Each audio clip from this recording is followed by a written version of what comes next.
Boa tarde, bem-vindo ao Parlamento. O BCE voltou a aumentar as taxas de juro em 0,75 pontos percentuais.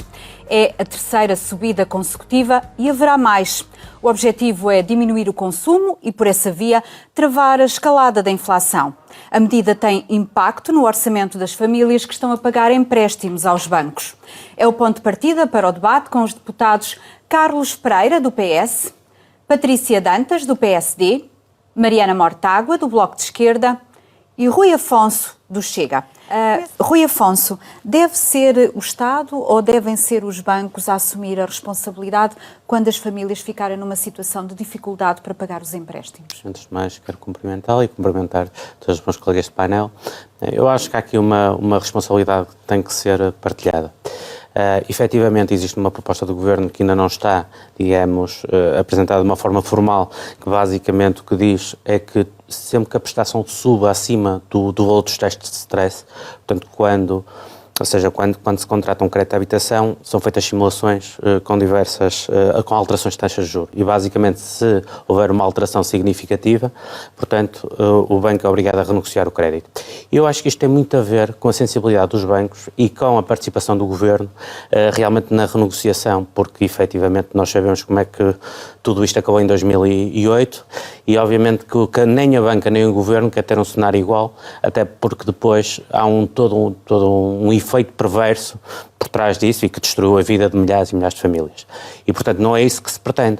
Portanto, aqui o que tem que funcionar é o bom senso e tem que haver uma conversação integrada, ou seja, tem que haver, digamos, uma ligação entre a banca e o Governo para perceber a melhor forma de realmente continuarem, no fundo, a manutenção dos créditos, ou seja, que não aumente a sinistralidade, que isso é o mais importante no meio disto tudo, é que as pessoas continuem a ter as suas casas, continuem a ter prestações confortáveis e, efetivamente, que, no fundo, o Governo também não saia muito prejudicado, nem os bancos disso. Agora, o Chega concorda com o estabelecimento de um limite para o esforço que as famílias fazem para pagar o crédito à habitação? Há aqui uma questão que é muito importante e que é preciso nós vermos. Crédito à habitação e outros créditos. Nós temos uma disparidade muito grande em termos, ou seja, a margem do banco, que é o spread, não é? É muito disparo. Nós temos créditos neste momento que estão a ser pagos a 0,25 ou a 0,30 e temos créditos que estão a ser pagos a 2,25, a 2,5, a 2,75 e a 3%. E, portanto, nestes créditos, onde efetivamente a margem de lucro do banco é maior, eu acho que há margem para realmente a banca conseguir reduzir nesses créditos e compensar parcialmente o aumento da taxa de juros. Por parte do Governo, eu lembro que na altura, toda a gente se lembra do chamado crédito bonificado e, portanto, eu acho que é possível o Governo de alguma forma participar e ajudar as famílias realmente a comportar os créditos, ainda que de uma forma temporária. Nós apresentamos uma medida que eu acho que de alguma forma fará algum sentido, que é sempre que a prestação do crédito à habitação ultrapasse 50% da taxa de esforço do agregado familiar, ou seja, o Estado, no fundo, é chamado a ajudar em parte do aumento da prestação. Isso acontecerá em poucos casos, atendendo que 90% estão numa taxa de esforço de 27%. Sim. Isto são dados do Banco de Portugal. Pronto, eu acho que é importante nós percebermos o seguinte, conforme disse a Mariana, portanto, percebemos há famílias que vão estar em situação limite, porque eu acho que a questão nem é tanto a questão do empobrecimento, que também é, mas a questão mais central é efetivamente há um fantasma que ainda nos assombra, que é o fantasma de 2008, em que realmente houve a entrega de casas, portanto, os bancos tiveram que rapidamente começar a limpar balanços e começar a vender ativos a preços irrisórios. Exatamente, e depois há um segundo mercado que se apropriou disso. Aliás, ainda hoje, esta semana, tive uma senhora que veio ter comigo exatamente para contar a situação dela, que é catastrófica, de uma situação que aconteceu em 2008, uma casa que ela comprou por 350 mil euros, o banco retomou a casa, vendeu pelo melhor preço a 163 mil euros e neste momento ela tem uma prestação de 750 euros para pagar durante 30 anos, ok? E não tem a casa com ela, a casa foi vendida. Portanto, as pessoas, esta situação ocorre com milhares de pessoas e, portanto, é isso que neste momento, digamos que nós temos que evitar o mais possível. Não é? Afonso, o que é que está nas mãos do Estado fazer perante esta situação? Bom, antes de mais, permita-me só fazer uma correção, porque a taxa média que se fala dos 27% não é uma taxa máxima, ou seja, há muitos agregados com taxas de esforço superiores a 27%, muito superiores a 27%, e há agregados que já têm créditos maturados, ou seja, já estão numa maturidade no fundo, já estão quase no fim do empréstimo e têm taxas de esforço, portanto, até bastante inferiores. Portanto, isto é uma taxa média. Portanto, e o que nós precisamos neste momento é de apoiar efetivamente aquelas famílias que já estão perto do limite, porque as outras felizmente não irão precisar, ou se houver, digamos, esse aumento das taxas de juros, não serão, digamos, tão afetadas como as famílias que já estão no limite do endividamento, muitas vezes, ou até já estão em sobreendividamento e estão com taxas de esforço acima da média que referiu, dos 27%. Relativamente à questão peço desculpa, qual era a questão? Do que é que está nas mãos do Estado fazer? Neste momento... Até agora falamos da banca. Certo, pronto. É assim, na nossa opinião, acho que a banca tem aqui um papel importante. E há muitas formas de reestruturar crédito. Ou através da atribuição do valor residual, ou através da carência de capital, ou através da redução do spread. Portanto, há várias formas de se reestruturar os créditos.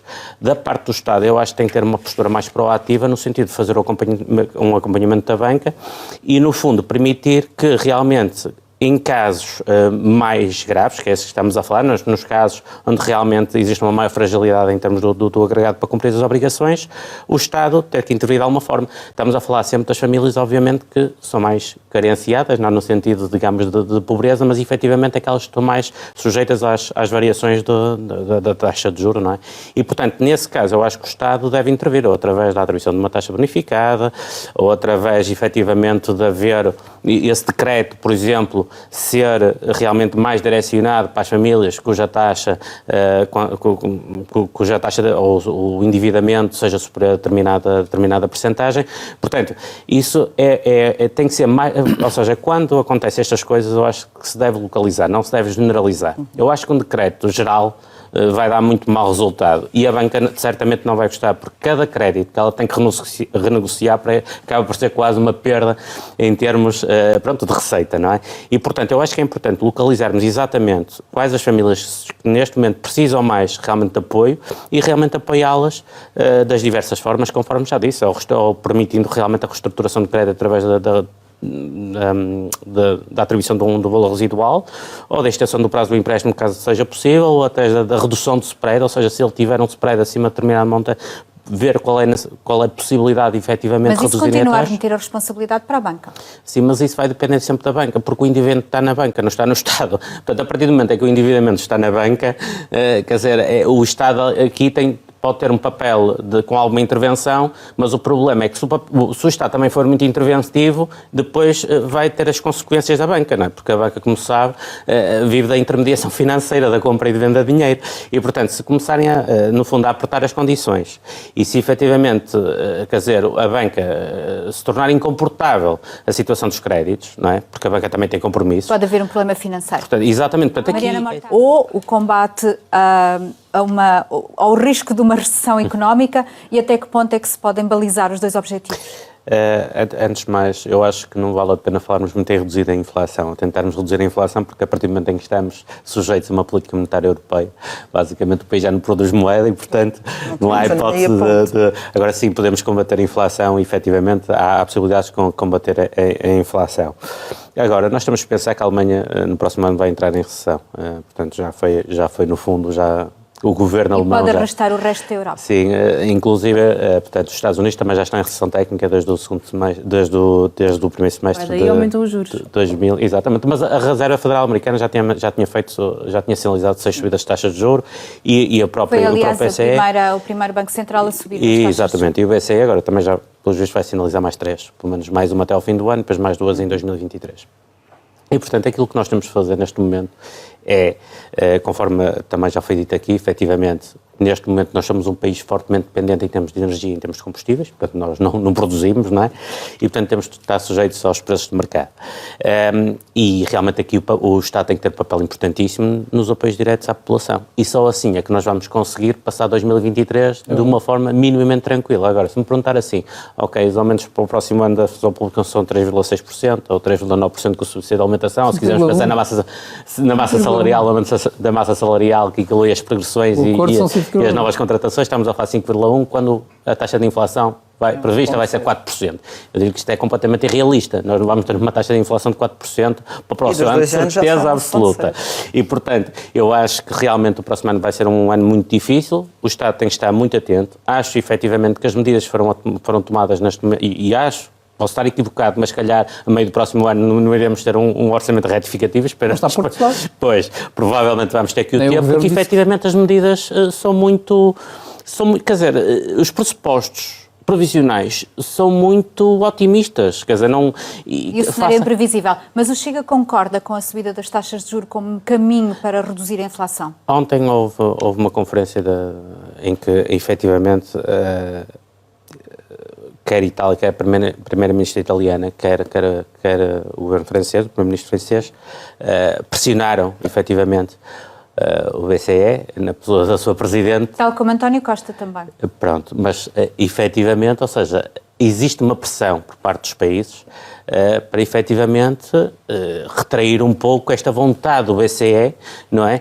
Em continuar a aumentar as taxas de juros, porque efetivamente, repara, o BCE é a única coisa que pode fazer para estabilizar, no fundo, para estabilizar a inflação, estabilizar os preços e basicamente reduzir esta inflação que já passa aos 10% para 2%, que é, digamos, a inflação considerada normal, digamos, será o intervalo de... É o objetivo do BCE, de estabilizar. A única forma que eles têm, efetivamente, é aumentar a taxa de juros, pouco ou mais podem fazer.